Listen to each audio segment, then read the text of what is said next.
এই দিনটা একটা ছিল বিশেষ দিন। পুপুনের স্কুলে যাচ্ছি এখন। 14 বছরের স্কুল জীবনের এটাই হচ্ছে শেষ মিটিং। আর আজ দেবে ওদের ফেয়ারওয়েল। আমরা দুজনেই রেডি হয়ে বেরিয়ে পড়লাম। আর সেই এলকেজি থেকেই পথ চলা শুরু হয়েছিল। প্রথম যেদিন স্কুলে এসেছিল সেদিন আমিও দিতে এসেছিলাম। আশ্চর্যের ব্যাপার ছিল এটাই যে মেয়েটা এক মুহূর্ত মাকে ছাড়া থাকতে পারতো না। স্কুলে ঢুকে একবারও পিছনের দিকে তাকায়নি সেদিনকে। কিভাবে যে 14টা বছর কেটে গেল ভাবতেও পারিনি। স্কুল থেকে বেরিয়ে বারবার ঘুরে দেখছিলাম স্কুলটাকে। সব থেকে মূল্যবান অধ্যায় একটা শেষ হয়ে গেল। আর ফেরার পথে বর্দি বাড়িতে গেছিলাম, একটু দরকার ছিল, আর এক বাক্স মিষ্টি দিয়েছে আমার বড় মেয়ের স্টুডেন্টের মা।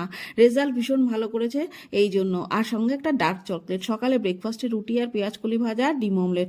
এরপর রান্না বসালাম, হবে মুড়িঘণ্ট। আর পুপুন বাড়ি ফিরে ওর সব গিফটগুলো দেখাচ্ছিল। একটা গাছ যেটা স্মৃতি হয়ে থাকবে সারা জীবন, সাথে একটা মেমেন্টো, কিছু লেটার যা সিনিয়ররা ভালোবেসে অতি যত্নে তুলে দিয়েছে তাদের প্রাক্তন ক্যাপ্টেনের হাতে। আর রান্না করেছিলাম মুড়িঘণ্ট, মাছের ঝোল, রুই মাছের ঝাল।